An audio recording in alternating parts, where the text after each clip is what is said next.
Hey, what's up? Welcome back. Episode 13. They just keep rolling in. Thought OPPS. I am one of your hosts, Steel Biz. Remember to follow, share, and subscribe to the show on YouTube. You forgot to say like. Yeah, follow, like, share, subscribe. Make sure you follow us. Make sure you recommend us. Make sure you put us on your page. Why you looking at me? Because you threw me off there a little bit. But follow, share, and subscribe. Thought OPPS episode 13. I am Steel Biz, your host. We have a guest today, but I'm going to introduce first my co-host. Everybody know I'm not going to take up too much time. You'll see all my credentials up here in the description. EJ Briggs, like he said, like, share, subscribe. Yes, remember, like, share, and subscribe, and follow us on YouTube, Thought OPPS. Follow us on Facebook as well, Thought OPPS, and we just keep them rolling with new episodes every week. We got a great, phenomenal, very known in the city, very known outside the city, movie mogul, Mike Berry. Go ahead and introduce yourself, brother. How y'all doing, man? Mike Berry, Skip Thomas Productions. Yes. I really respect this guy. When I was starting this show, this was one of the first people that I looked like, oh, I got to talk to this guy. He's done my show in the past. Yeah. When I was with He sounds one of the first, and I'm on 13. Yeah.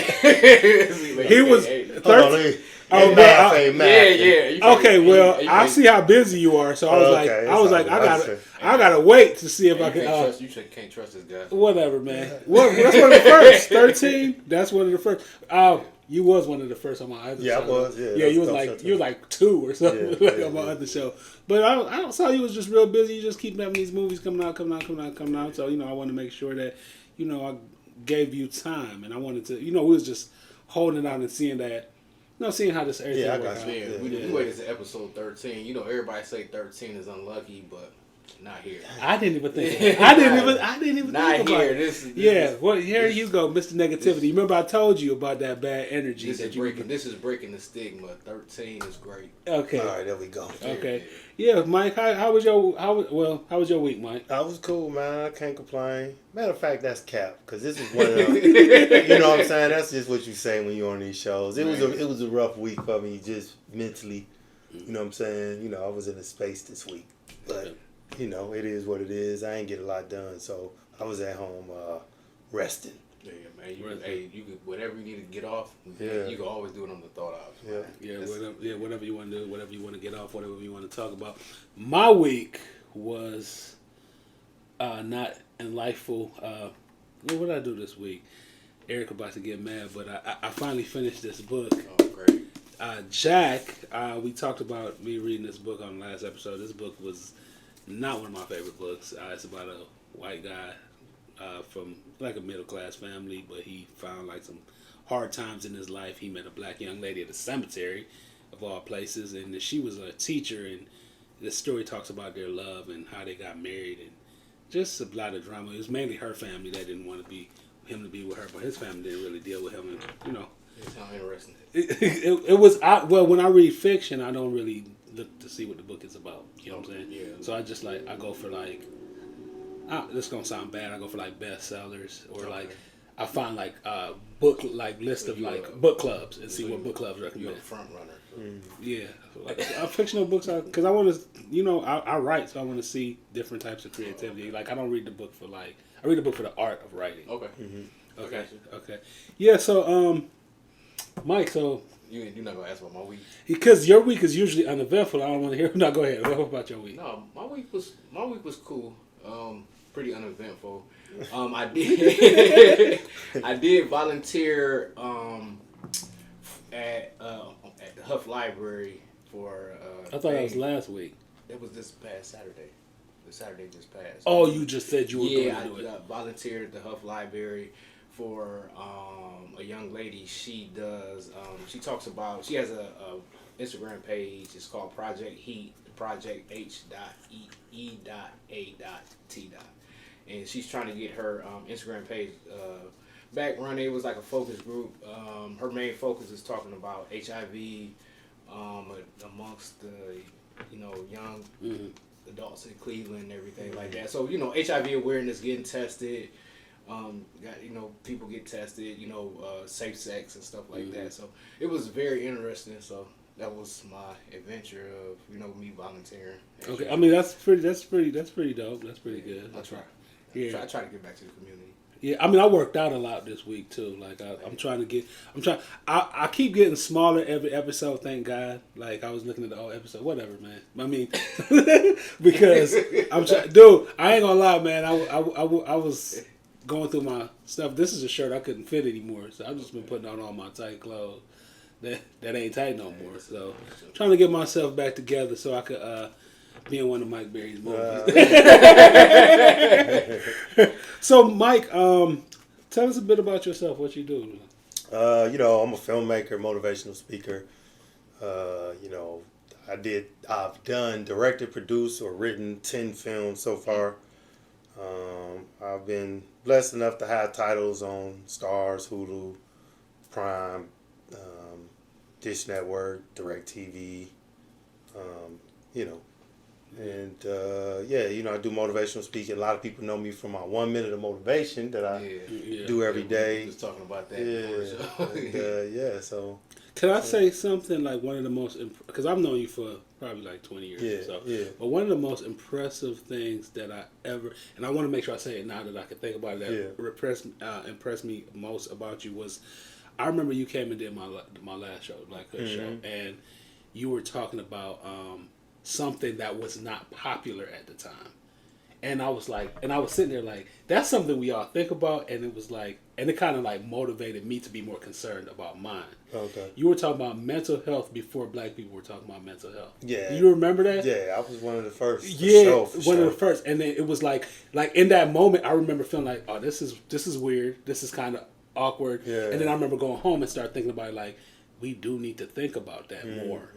And let's say that you are one of the first Black men that ever got me to start thinking about my mental health. And I meant to tell you that. Oh man. And thanks, I commend you for that, man. Yeah. And Eric, like both of us though. That's both of us. Yeah. We big on mental health. We big on mental health. And I don't think I'm on that because it's popular. I think I'm on that because I realize that it's important. Well, I think most people, if you just look at mental health like you look at everything else, you go to the doctor, say, hey, check me out, see if my blood work. You go to the optometrist, you go to the dentist for maintenance or just to see if it's a problem. But nobody goes to a mental health doctor to see the condition of their mental health. You just assume it's good. You know what I mean? So my question I ask sometimes is, how is your mental health? You don't know. No, you don't.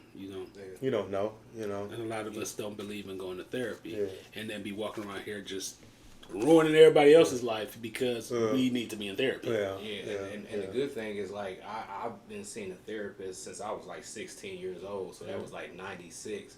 So I always, thank my mom, because my mom realized it was important. And back in 96, wasn't nobody thinking about. I didn't even know the word. So she took me to see a therapist. So therapy really helps. A lot of people thinks feel it's taboo and like, oh, I don't need to talk to somebody, but a lot of times we all need some type of talking, mental health. Dude, it's like I realized in my life, like, dang, when you don't know what's wrong, you just like, I have to, thank God I haven't been diagnosed with any mental health, health issues. I don't think I have any mental health issues. Yourself, you know what I'm saying? But I see a lot of people struggle with having mental health issues. Like, I had a friend one time, and I know that he has a mental health issue. You know what I'm saying? And I was just watching how he was dealing with everybody, and just like, and one day I just was like, I think I told you about that. I was like, man, have you been taking your medication? And he said, no, I haven't been taking my medication. And I just knew, like, man, because sometimes when you have it, you think you got control of it.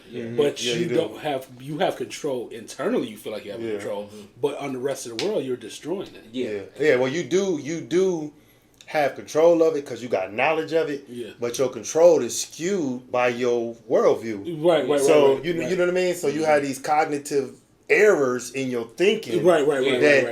You thinking I have it under control. Yeah. But in the a clearer world, you don't. Yeah. You know what I mean? And that's why, the reason I got into therapy and the reason I came out about mental health in general is because it was a time when I thought I was the only person who felt like this. Yeah. I didn't know no other men who felt suicidal or who felt, weaker than they used to. I always been like the guy in my group, my peer section. Cool. I was always the guy. So I was like, dang, I'm the guy, but I don't feel like, like Harriet Tubman. You feel me? I feel like the guy in the back of the picture. And so that's why I was like, man, once I first got knowledge that it was a such thing called depression, because I never heard that. I heard the word, but that was a passing word. You know what I mean? And so I said, well, man, I'm just going to come out and start speaking out about mental health. Yeah. Because I could do that. I don't care. Yeah. And I just stepped out one day, started it, and just went with it. It's been ever since. Yeah. And just like, I just want to tell you that, and say it again, that you are one of the first people that got me thinking thanks, about man. that. I appreciate it. And I meant to tell you, I'm saying I see, but when we see talking like, it's all good. Well, now you're here now, so Yeah, it's all good. Okay. It's important, though. yeah, I don't need your affirmation, Eric. So, so as far as filming, like, how did all that get started? So, I always been a writer, just real bad. I go back and go. But before I started making movies, I was a rapper. I remember that. Yeah, in the 90s, Big Gang, I had 2 top 100 albums. I toured with MTV. You know what I'm saying? Like, I was doing my thing. You know what I'm saying? I was doing my thing. And so, that phase was going. Because back then, 27, 28 was old rapping. It was, it was 18, 17. And so I needed something to give me a longer shelf life. So... and allow me to be creative, so I started rapping. Then met this girl on Facebook. Name was Tina Hobbs. We went out. She was like, "Yeah, I got this casting company." I'm like, "What is that?" She told me what it was. I said, "Man, I be writing these little short movies. We should shoot one." Okay. And we shot one. And then I just had this idea. I was like, "Man, we're gonna take the same principles that I learned in the music business, and we're gonna apply them to filmmaking. And in 3 years." Everybody gonna know who he is. So we got busy, and I was like, I knew these guys was more talented than me, but I was like, they ain't gonna outwork me. And it ain't gonna be no difference. You got one talented thing, I got 15 decent things. I'm gonna pass you every time. And so but I was learning in these 15 things. You know what I'm saying? Because I'm a creative, and before you know it, the projects start being. That's a real project. Yeah. You know what I mean? Then, of course, I feel like we put out the first blockbuster to me with Banger. I remember that. When Banger came well, you remember I was at the premiere. When Banger dropped, it was one of the first movies to bring in B names. We sold 1,000 tickets in 28 days. It was just next level. Banger will be embedded in Cleveland film history. It has to be. Yeah. Just, I remember Banger did have like a Caribbean it did. a Caribbean aspect to it. So I'm watching it like, I'm gonna say it this week again. They was Haitian. Yeah, they're Haitian. Even though they're Haitian, that's the next door. I ain't even saying that. I'm Jamaican, so he said I gotta say that every episode. Oh, You know what I'm okay. saying? I ain't even saying that. You know what I'm saying? So Haiti, Jamaican. I know they be saying that we be beefing, you know what I'm saying? But big up to me here, Shannon Brother them. Okie dokie. Whatever, man. Well, everybody can't be from a fancy city like Akron, Ohio. So. Every episode. Oh yeah, we do this. We do this every episode. Yeah, we do this every episode. 13 episodes. Yeah. So, what's your favorite thing about creating movies and things like that? Creative, your creative push. What motivates you? What motivates me is not necessarily it's the end result. Like it motivates me to be able to say I'm gonna do something and know I'm gonna make it happen. You know what I mean? Like there's a lot of people who think something, they write it down, but man, I actually been blessed to be somebody who can do it. And I'm talking about things that when you do it, it almost seems insurmountable. Like you can't do that. Watch. Okay. And I do it. You know what I'm saying? Things that have a lot of making a movie has a lot of moving pieces. Oh yeah. And And to just lay in the bed and be like, man, I got a concept about this Haitian kid in a gang. And then to be sitting in the theater, it's like, dang, bro, I thought it, I wrote it, I casted it, I shot it, I edited it, you know what I mean? I sold it, I did all these things, and now me, my partner Tina, you know, she casted it, but you get what I'm saying? We did it. Okay. That's the push. Like, everybody can't do that. So the end results and just knowing that You have the ability to do finish, something, yeah, and like something creative, and finish. And finish. Yeah, like even writing a book. You know, people like, I'm gonna start a book. You know, and then you did it. Yeah. Here go mine.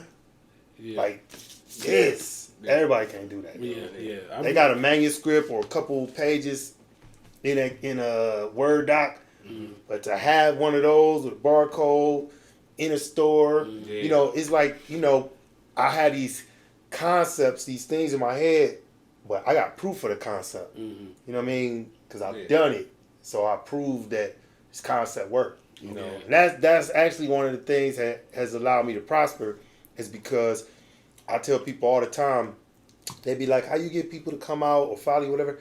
I say, because people gonna always back somebody who doing it. Yeah. You know what I'm saying? Like, who they consistently see doing it, you gonna feel compelled almost. Yeah, people you know? people like action. They like action. They like to see it. They like to see it get done. Yeah. And they like to see. And you know, when you first start out, a lot of people is like, "Oh, man, he's just talking." Yeah. Like, yeah. But when they actually see you put it together, and they actually see the final product, they're like, "Okay." Yeah. And also, it's inspirational on a consumer level. Like, I might inspire y'all as creatives. That's one thing. Yeah. But you can inspire people who are not creatives at all. They just consumers, but they not thinking they inspired, but deep down, that guy be working. Dude, it's like I'm going. It's like, even, you know, like on the like to segue to something else, like even doing this show, like I ain't even gonna lie, this is like one of the first times I've been doing a project with somebody, and then this dude, like, I'm usually one working the hardest, you know what I'm saying? But this dude working as hard as me, or even harder sometimes. I'd be like, that's like that. You must need to borrow some money or something. No, I don't need to borrow no money. I wouldn't have asked you anyway. But this dude be working harder than me, so that kind of like motivates you to work hard. You know what I'm saying? Yeah. And it's kind of like it's good energy. You know what I'm saying? Yeah. So with your you know, so you started as a rapper, and then you went into movies, author and motivational speaker. So how does all like four of those connect? I mean, do they connect, or they do you do. feel like they connect, or how Yeah, do you feel? they do, because I'm not a rapper. Okay. I'm not a script writer, director. That makes him happy. I'm not a motivational speaker. I am a manipulator of words. Period. Okay. You know what I mean? You want me to write your girlfriend a love letter? You want me to write a news article? You want me to write a script? You want me to write a book? You want me to say the words? What you want me to do with these words? I can do that. Okay. So that's really what it is. I could just take these words that's in my brain, or some thoughts we come up with, and put them in whatever form you want me to put them in. That's dope. So as far as you going outside of what you're doing, what's like your favorite like genre of movies or books? Like, if you like I want to read this book, you know what I'm saying? I'm going to pick this book up, or if I want to watch this movie, and watch this type of movie. You know, it depends, because also I'm really like a like trivia buff type dude.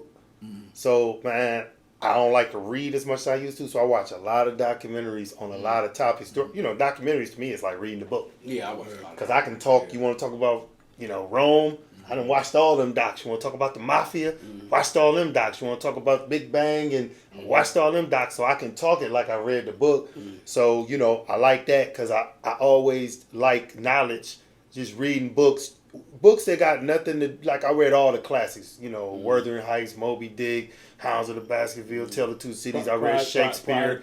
Oh, yeah, all these, you know, because for Huckleberry Finn, which is actually my favorite book I ever read.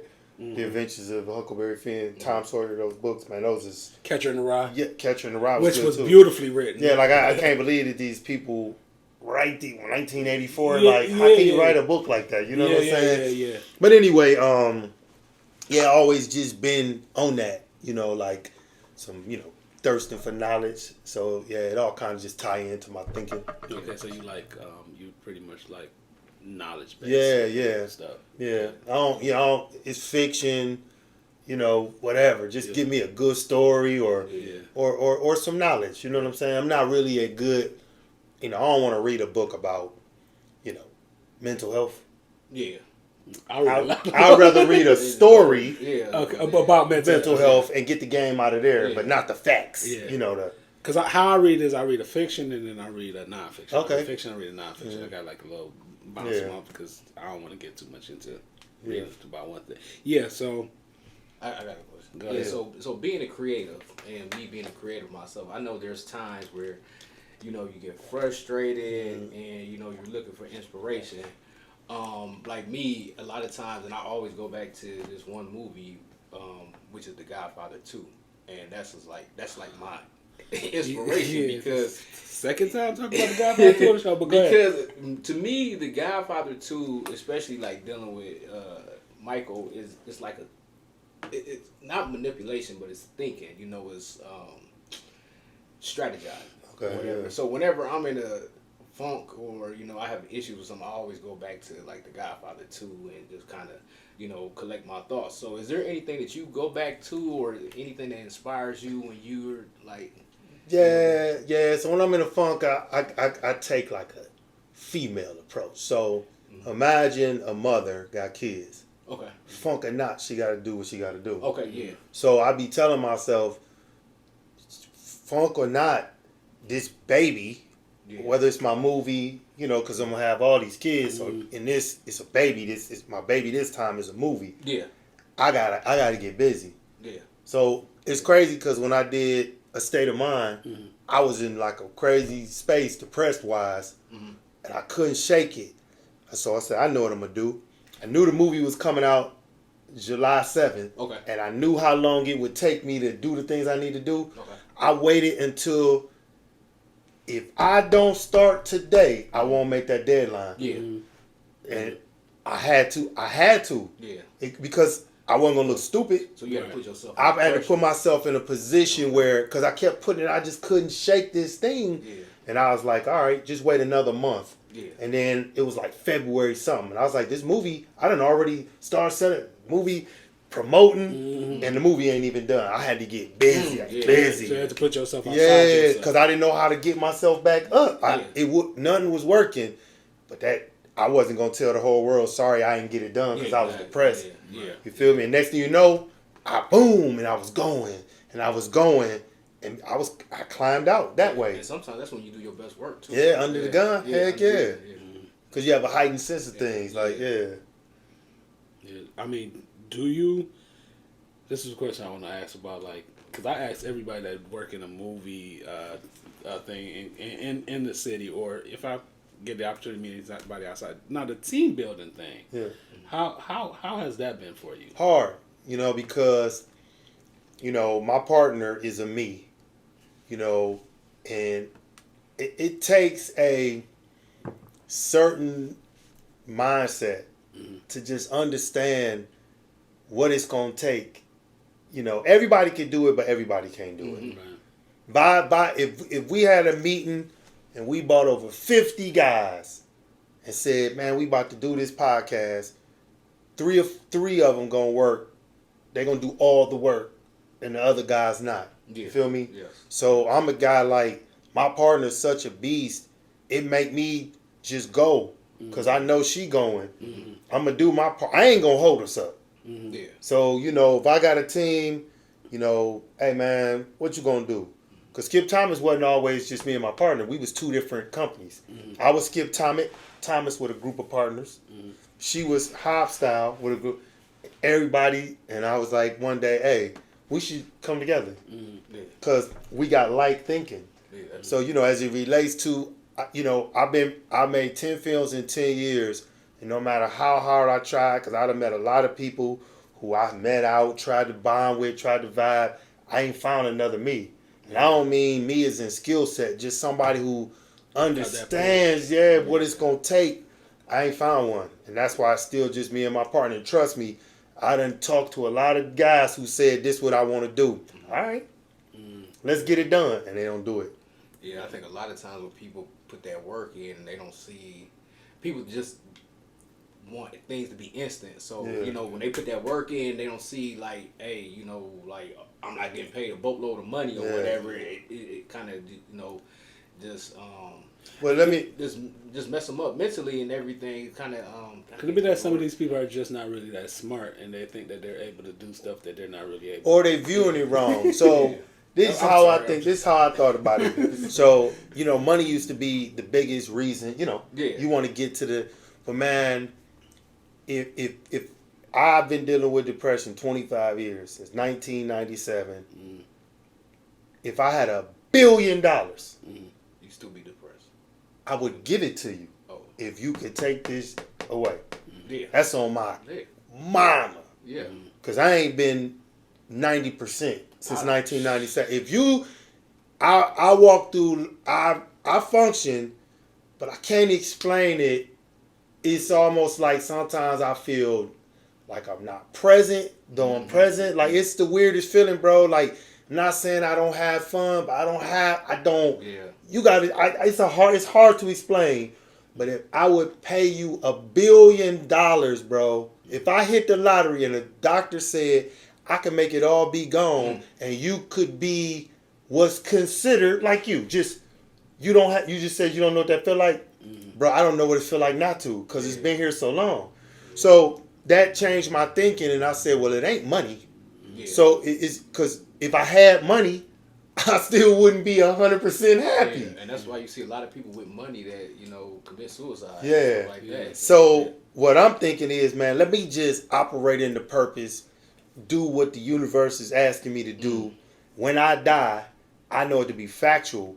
I'm not just going to be dust in the urn. You could Google me in real life and watch my movies, read my books, listen to my talks. I was here. Like, it's a lot of people going to die, man. They was here, but they wasn't here. They a footnote. You're right. Because I always tell people it's very important not to tell people they should feel a certain way. Yeah, like it's very important. Like what you just said is a real. Like I'm serious. Like you sometimes you talk to somebody and be like, well, you shouldn't feel like that. Yeah, like, you can't tell somebody, why you look at me like that? Because you told me how to feel one day. No, because we had a discussion the other day. Yeah. No, I think last episode you said something. Yeah. What? But man, because I've come across so many things like rap, man. I toured with MTV, bro. I know what it's like to live on the road. I didn't take this pain away. Yeah, I know what it's like to bust up a big check. Didn't take this pain away, bro. I done been up, and it. You know what I mean? So I had to. That ain't it, man. So let me just. That's why I did a documentary called Pressure on mental health, and I also did a movie called State of Mind. My next thing is to write a book because it's important, man. Like I just want to do my part for mental health. To advocate for it because it was the hardest thing I've done in my life, man. I come from the inner city, all that. But man, nothing has been more effective in a good and bad way than mental health. Yeah. You know what I'm saying? Nothing, bro. Listen, of all this stuff I did, I don't care. These people toot their horn and be like, Mike, man, you hella dude because of this. Mike, I say, bro, I did all this stuff with the weight of pulling a bus. You feel me? So I did these albums, I did these movies while I was with what felt like I was pulling a freaking Greyhound bus with people on it. Man, bro, I know exactly. You know what I'm saying? And so I was proud. I'd be proud of myself for that because it done broke a lot of people. Yeah. It done broke a lot of people, and for some reason I haven't. And bro, I done been there. Yeah. I ain't gonna hold you, bro. Bro. Listen, one thing that's absolute that I know is what come after two. But I done been to two, and I know the totality of what comes after two, and I just try to tell myself that's a permanent solution to a temporary problem. Wait it out. Give it one more day. One more, you know what I'm saying? Yeah. And that's why mental health is all I'm about. Yeah. The music, all that, movie, it's secondary. Yeah. You feel me? That's why every day I do my motivation. I sprinkle in mental health, but I also tell my story because it's important. you know, that people just hear it from a person they respect. Because if you ain't got you ain't got nothing. You ain't got nothing. That's a real important thing. Yeah. Why are you looking at me? Because you. I'm joking. Mike, what's some of your favorite movies, man? You know, don't say Godfather 2, because I swear. Come on, man. Yeah, Godfather. Man, listen, Godfather. Scarface. 1 and 2. Scarface is cool, but oh my God, here we go. Hold on. Because me and him was arguing about Scarface. Thank you. You watch movies for different reasons. When you talk about scripts like Rick, man, Godfather, whoever wrote this movie, exactly. Not saying Scarface ain't well written, but it ain't no Godfather. And we had this discussion, and a lot of time everything just it's like the time is written, the people, the atmosphere is just. Maybe I need to watch it again. Oh, come on, man! So Godfather, 1, 2. You know, I like Scarface, but Scarface ain't a classic. No. It's a cult classic, but not a legitimate across the universe classic. What about Casino? Oh, Casino is up there, but it ain't Godfather. But it's Casino though. It's Casino, don't get me wrong, but it ain't Godfather. But you better watch Godfather again. Yeah, what about Friday? Nah, Friday ain't nothing. Hey, Friday was a great movie. I mean, it was a great movie. If you read the Friday script, though, you be like, what? It's basic, man. How did they make a movie out of this? I think it's But I feel like Friday was a lot of personality, though. Yeah, but it's like when you're a thinker and you're trying to maneuver, it's like, and you watch how, like Michael maneuver his way. Yeah. You know what I'm saying? It's the words. Yeah, it's strategized. Yeah, I can't even explain it. Like Godfather, it's some other ones I can't think of them. Then I watch movies, but I will say the best plot twist in all the movies I ever watched, The Usual Suspects. That end. Guess what? I never seen that movie. Yeah, I don't think I've seen. You never saw The Usual with Kaiser Soze? No, bro. Watch The Usual Suspects. Bro, the ending is no movie is better than that. The last 2 minutes man, watch it. Hey, don't kill us. The Usual, With Kevin Spacey, it's all-star cast. You're gonna be like, damn. Everybody Kevin Spacey there? Yeah. Okay, man, I ain't gonna tell you about him. Go ahead. Yeah, so I watch that tonight. You're going to text my phone and say, bro, this movie crazy. Okay, I'm gonna watch it. I'm gonna watch it. I think.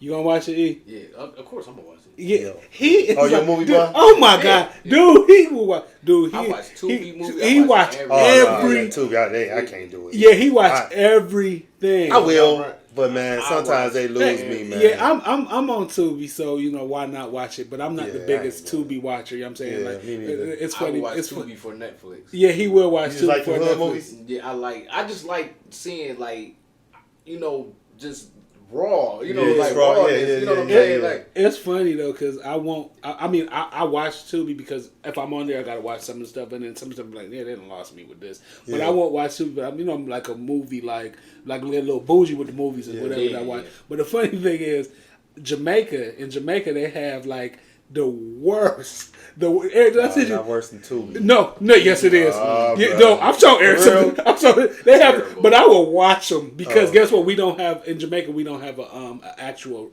avenue for that. Okay. For like movies and stuff. But they have that stuff. I'm talking about on YouTube. Like last movie. That's actually the last movie I was watching. So they killed the girl, right? And then they put they killed the girl with a hammer. And in the movie, this is a YouTube movie. In the movie, I guess they was moving her body, and she laughed.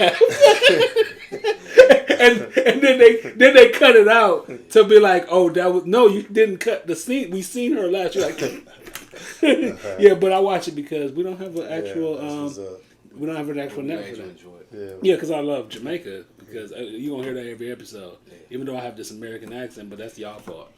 So every week we talk about different things that's going on during the week, right?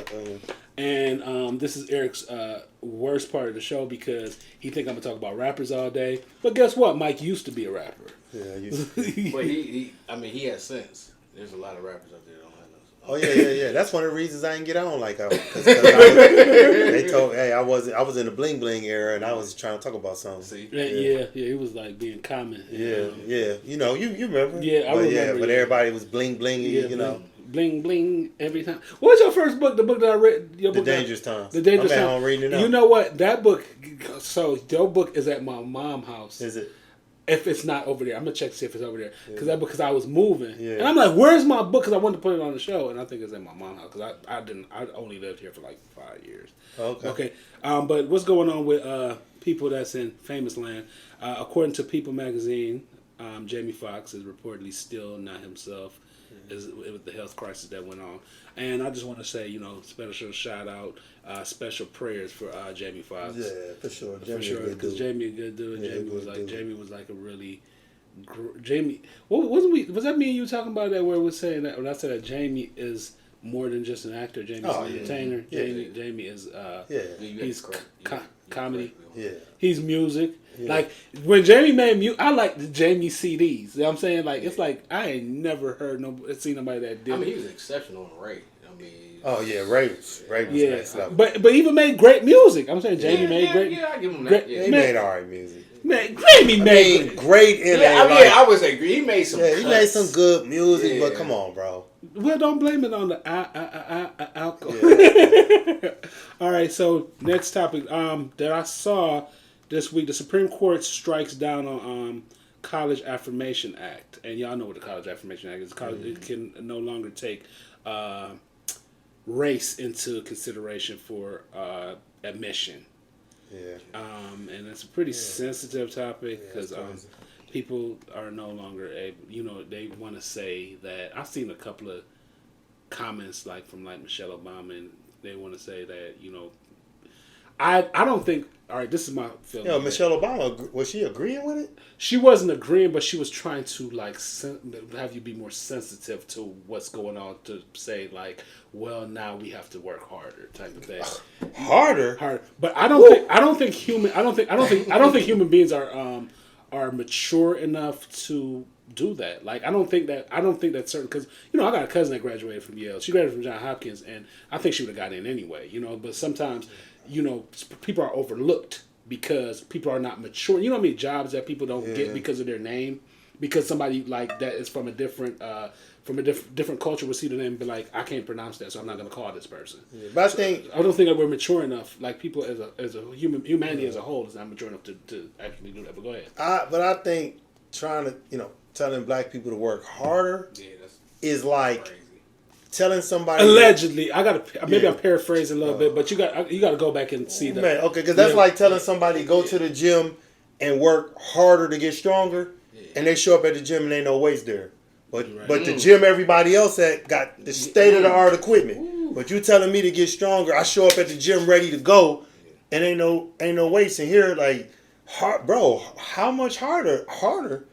Yeah. Maybe it's just me. I don't know. I seen Candace Owens comment. Oh yeah, I didn't. That's his cousin. That ain't my cousin. You didn't see her comment? That's. I ain't seen it. Did you hear about it? I gotta go see it. She said she tried to make the correlation with basketball. She said blacks dominate basketball because they're better. Stop it. So she basically was saying if whites wanted to, they would have to shoot better.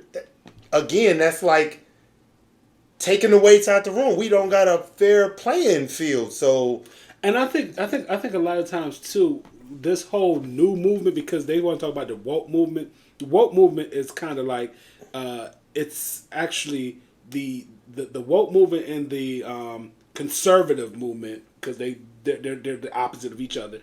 They're so extreme that they make each of them make no sense. Yeah, they do. Yeah, they make no sense. They're Candace Owens.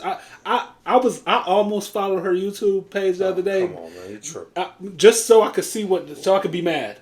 Just so I could be mad, because sometimes I want to be mad. She a clown. And then I was like, nah, I ain't gonna follow her. She a whole clown. I ain't gonna follow her because sometimes she just irritates my soul. Well, a lot of times when people talk about affirmative action, they always go to race, but it involves women too. So So but all I'm gonna say is this, and I said this when Trump got elected president. Trump was just the litmus test of what How far they can Yeah, push it. how they, and they now everybody's seeing how much Trump pushed it, and they just gonna be like abortion. Well, yeah, so it's just like Yeah. well, Trump got so it's just open up.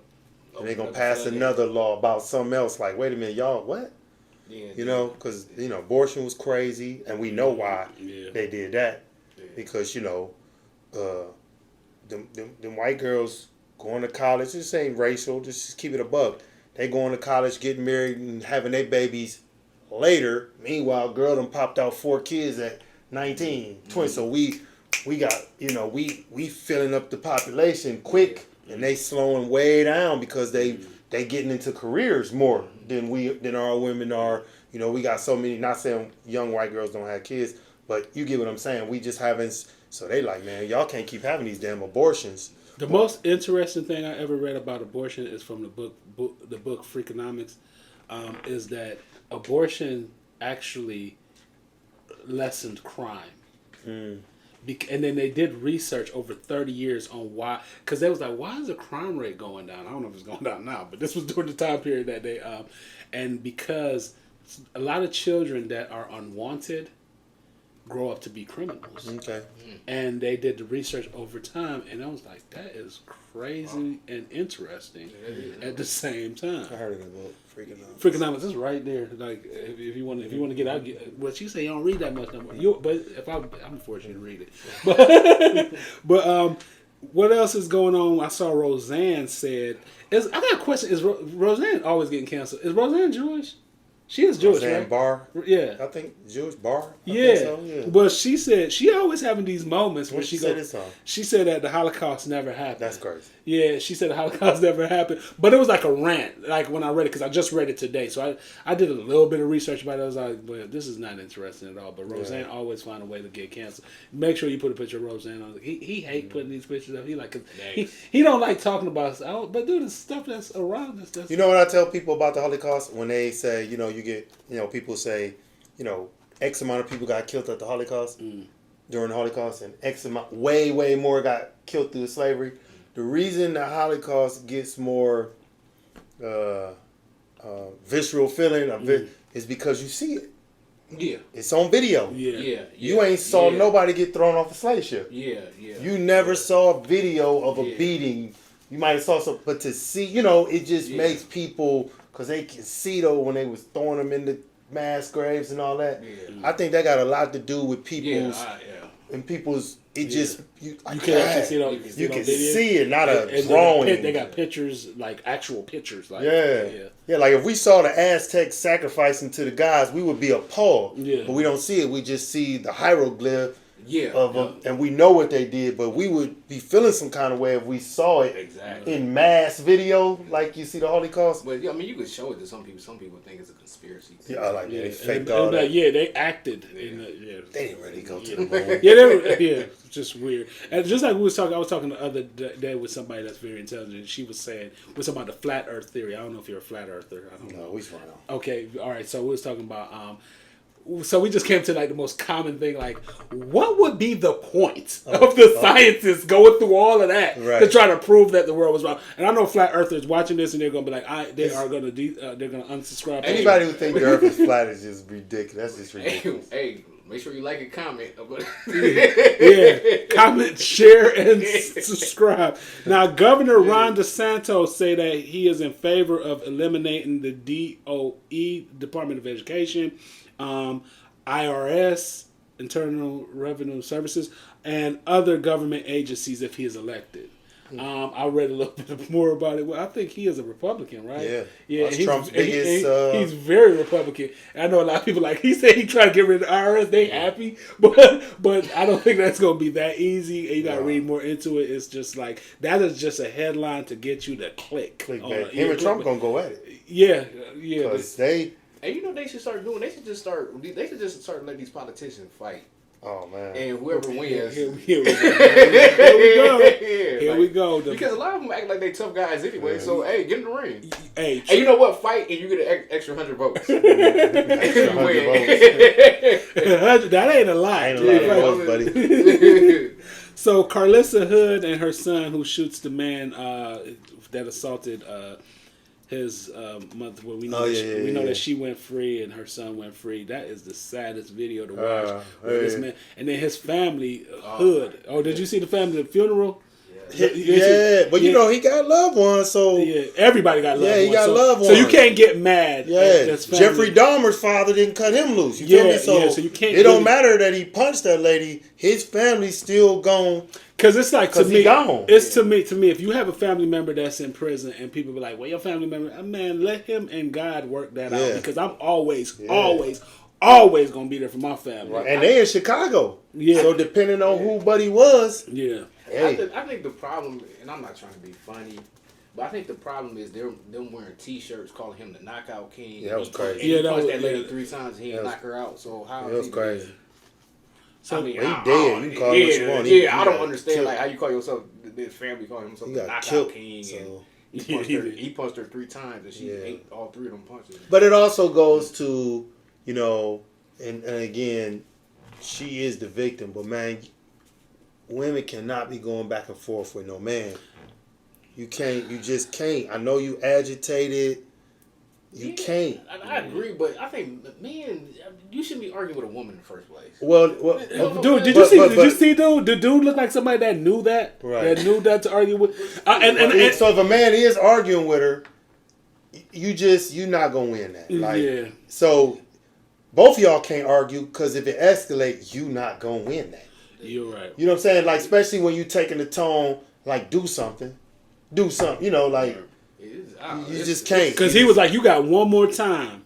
And then I feel like it was just like, but it was a very unreasonable. It was a very unreasonable situation too. Where it's kind of like, this is like really crazy. I don't know what she was feeling in that moment, so she probably felt like he's a man, he's not gonna hit me. But he just looked like somebody that would hit anybody. That's just the hood, you know what I mean? Like in any given moment. Yeah, and it's, I don't know. A lot of people think that they untouchable because of reputation or whatever. And it's just like, you proved that one. Okay, and last topic that I had was Jaden Smith saying that his mother is the first person to introduce him to psychedelic drugs. Eric told me not to bring that topic up, but we could do what we want. Just like he broke the rules last week. But his mother introduced him to psychedelic drugs, and it's funny because. Wow. Allegedly. At what age? Did he say what age? He didn't say what age. It's not allegedly. He said this on several sources. And psychedelic, but they have done research on psychedelic drugs that it does help with your happiness. I don't know exactly. I mean, I don't want to do. I wake up, I done stabbed my man to death. Right, because I was looking at some of the drugs. I can't remember the name of the drugs I never heard of. But I'm like, so he was doing ecstasy with his mama. They be on them shrooms and them ecstasy and shrooms. Yeah, but it wasn't. I didn't see any of those. I saw some other drugs, and I was like, they got harder stuff than that. Well, I don't even know if it was harder, but it's like I'm not doing no drugs. I don't want no psych drugs. Not with my mama.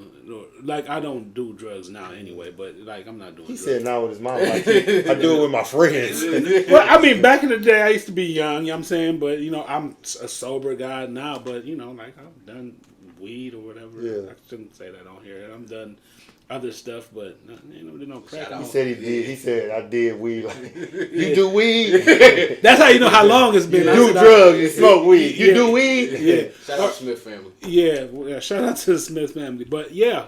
This is a part of the show, Mike, where we put the topics in a bowl, like our weekly topic, but we only have one topic, so we just about to just jump. It's your favorite topic? It's not really my favorite topic, but it is a great topic because it kind of stems into mental health. Okay, so what's the topic, Eric? It's going to be written right on the top. So what's the topic? Gaslighting, which is funny because I've read this book. Dark Psychology and Gaslighting Manipulation, Mind Control Techniques for Influencing Human Behavior, How to Camouflage, Attack, Influence, and Defend Yourself Against Those People, pretty much. But, gaslighting. Everybody know people that gaslight. Everybody know, like... Oh, yes, I do. Yeah, I know I do. Yeah. I know people that gaslight. Mainly, a lot of times, the people that gaslight the most are probably like husband gaswife that like their wives and stuff. And I read somewhere that like a lot of there are women that gaslight, but they said allegedly, quote unquote, they're mainly men that are gaslighters, Right. and then they said that mothers would gaslight their children. Because like a mother, like let's say you don't like beans, a mother would be like, "You ate the beans yesterday." Yeah. You know what I'm saying? That's gaslight. That's making you think that it's making you question your reality. Right. You know what I'm saying? Just like when I was when we first started the show, and I had a friend that said that just like in the conversation they were saying that I don't really like your show basically, and they were like, it's just something about the show, like, that I couldn't watch it. And it was like, they were gaslighting me because I said, how much of the show did you watch? They said 2 minutes. Right. You know what I'm saying? They were trying to gas, and I ain't going to call that person a friend. I'm just going to call that person, somebody. But, I hate that. But it's like, you will meet people that and you understand that we all have mental health. Different. We don't all have mental health issues, but we have our everybody, I personally feel like everybody's on the spectrum. Yeah. You know what I'm saying, as far as how your mental health is. Everybody's on the spectrum. And certain people look at things different than you do because of who they are, how they were raised, their experiences, and pretty much genetics too. Worldview. Yeah, genetics. So, I think that, gaslighting, a lot of people, sometimes we'll do it and we don't even know we're doing it. You know what I'm saying? Because sometimes you could gaslight somebody staying in a relationship with you. Oh, but like, who else who else gonna be with you? you know what I'm saying? Who else gonna be with you? Gaslighting it's a lot of different ways you can gaslight that you can gaslight people, and mainly when you gaslight, it's just to get it's just to feel like you're in a winning position. Mainly when you gaslight.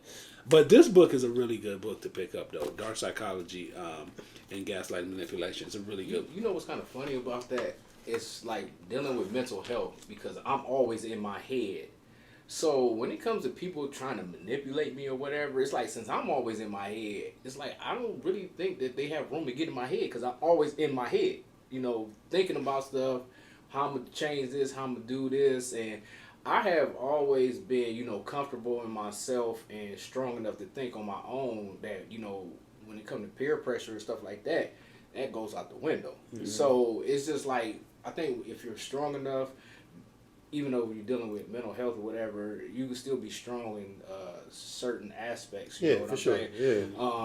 Like I said, like peer pressure. Like I think, I think before I act, and I teach myself to think before I act.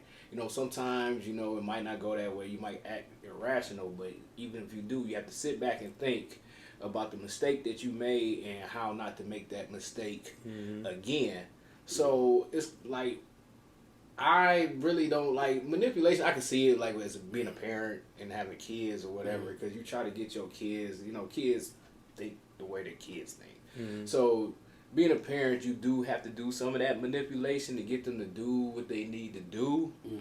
But as far as another, grown up or a person gaslighting me, I just really can't see it, Yeah. Well, you never know. I mean, you sound like you are trying to say that people don't deal with that. So no, I'm not saying. I'm saying me personally. Okay. I'm not saying me personally. Okay. I'm just giving it from my perspective. Okay, because it's just I don't know.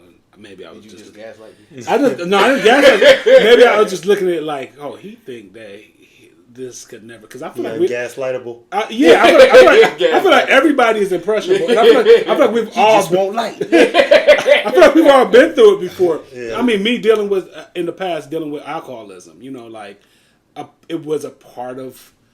I feel like I was. I feel like it was a part of me trying to be a people pleaser, which could be gaslighting too. Like and the way how I was dealing with that. Like I remember when I stopped drinking. That was a long time ago. Because I'm telling my age, but I've been sober for a long time. But I remember I did not want to get sober when I first was going to get sober. When I first went to treatment, and that's the first time I said this on the show. I went to treatment, but I didn't want to get sober because I felt like nobody's gonna like me, and then I came to realize people stop liking you. That's why you here. That's why you here. But in my mind, it's like I don't know who to be without being that dude that get drunk all the time. You know what I'm saying? What personality I was like, I ain't even gonna be funny no more.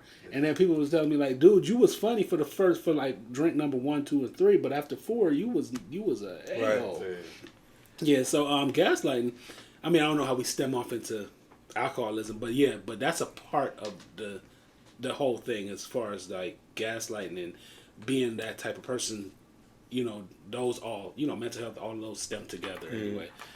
You think you ungaslightable? No, because dealing with mental health, sometimes you could be a little more sensitive than you should be. So I ain't gonna let So some things somebody might try to gaslight you. I might know you doing it, but it still might be. I might be. You know what I'm saying? Because I'm feeling the way that you even trying to do it. So the reaction is kind of, I'm letting you get it off. But, but I know when people doing it. Just like if you tell somebody you deal with depression or, whatever you're dealing with, sometimes they might weaponize that and gaslight you with it. Right. So, I might be sitting at home and then we get, you get into an argument with your girl. She be like, it's your fault. Why is it my fault? Because you always act like that. You told me you was depressed. No, I'm just chilling today. I'm not depressed. I'm just watching TV, and I really ain't I don't want to do what you say. I want to do this. Yeah. Man, you always, you know what I'm saying? So they do little stuff. And, society sees a lot of gaslighting as kind of like harmless. Like, she didn't mean nothing by it. Yeah, she did because I felt away. Yeah. You know what I'm saying? Like, she most certainly did, or he most certainly did. Feel some kind of way. That's like a girl come home, her hair popping. She know it's popping. Everybody know it's popping. But her dude, so it's Saturday. She already said, I'm getting my hair popped. Me and my girl's about to go out to the club. So him not acknowledging her hair is gaslight. Right. Or she might, what you think about my hair? Man, it's cool. But what he really saying is, you about to go out here and get lit. Because gaslighting, you feel me? The definition of gaslighting is to get somebody to try to question their own reality. Right. So that is a gaslighting manipulation. Yeah, like people be subtle with it. Like, you know what I'm saying? Like, he know, like, she done got the new fit. She been in the gym. She got her hair popped. What you think about this? It's cool. Right. So if gaslighting is, getting somebody to try to question the reality, so is it, if you're already doing that, if you're already questioning your reality off top, and then somebody come and they try to get you to do the same thing, is that's still gaslighting? Yeah, for sure. Yeah, because the thing about it is when I read somewhere, I forgot what, it probably was this book, but I read somewhere where they were talking about people recognize people for who they are already to see if this is the type of person I can do this with. You know what I'm saying? Because people that are like, let's say a psychopath or what's the other one? Sociopath. People are psychopaths, sociopaths. They study the person that they're dealing with in order to be able to get away with certain things. Just like I was watching something that was sad as heck, watching this dude. It was a person that was interested in children. I don't want to say it on the air, but they were talking about they made sure that the person that they deal with didn't have fathers.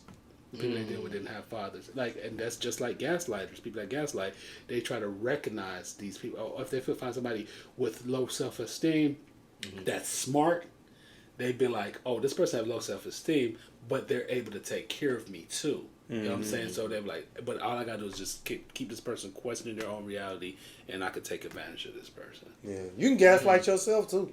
Yeah, I done did it. Yeah, I probably do that. You know what I'm saying? You can gaslight yourself. Just cognitive thought errors. You like, I didn't struggle with it where I might go to, just say I'm in the club. Man's across the room. He liked my fit. So he just glanced at me. But to me, he stared at me for 45 seconds. That is so true. Because you want to know what he just glanced at me. Have you ever been somewhere like, let's say the gym or something? That is me. And I look, somebody be staring at me, so I look at them, and they look at me like, why you looking at me so? Because I want to know why you staring at me. Because they done gaslit themselves into, I'm looking at them like I want to fight them. But not only that, you know, when you talk about cognitive behavior, not only he looking at me, I'm gonna make up a whole story of what might occur. Right. You feel me? Like, man, he probably gonna try me in like 5 minutes. Right. Now he come over here to get a drink. Now I done watched everybody get their drink from there. But for some reason, when he come there, he trying to get close. I better size up because he trying to get. I excuse the other 27 people who bought their drink from that same bar end. But for some reason, I done gaslit myself to think that he trying to get within firing range. Right. Because when he looked at me, he wasn't. His face just didn't look happy enough. Like, I guess I don't know because I done did it. You feel me? I done did it, man. You know what I mean? So that was you know. I done gaslit myself probably more than anybody else. I guess I do it all the time. You know what I'm saying? He always talking about like, man, dude, looking at me all crazy. Well, yeah. You know, but that's just I was just on the phone with my dude today. He's talking about his girl, and I was like, man, those cognitive behaviors. Like for me, I dealt with mind reading. That's what that's called. When I'm reading this guy mind and implanting what I think he thinking. And then I do fortune telling, meaning now that I know what he's thinking, this what's gonna happen. I'm finna predict the future. Yeah, this he finna do, and you know what I'm saying. So I'm gaslighting myself that made something up to make something else that didn't occur. You know what I mean? I did that for like years and years and years. It's very destructive. You know what I mean? Because you constantly fighting. And you already always in your head like I was, so your thoughts ruminate anyway. So once I done locked on to that look, I can't let it go. Yeah. You know what I'm saying? Like I'm trying to let it go, but I can't let it go. So now what I do, and I don't want to get off topic, is as soon as I have that thought, I got to ask myself, is it any proof that he going to do something to me? And the answer, no. Let it go. Now, move it. Yeah. Because once it starts ruminating, it's just...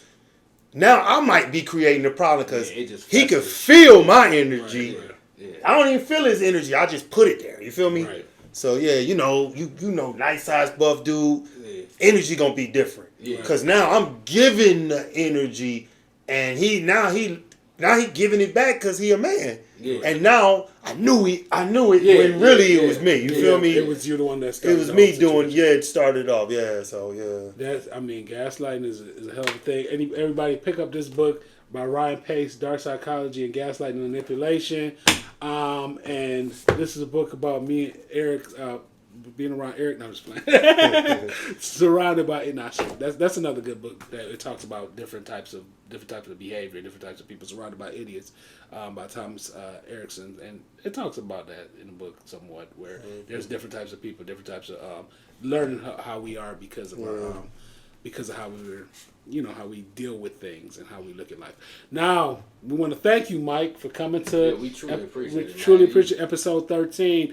Remember, like, share, and subscribe on YouTube.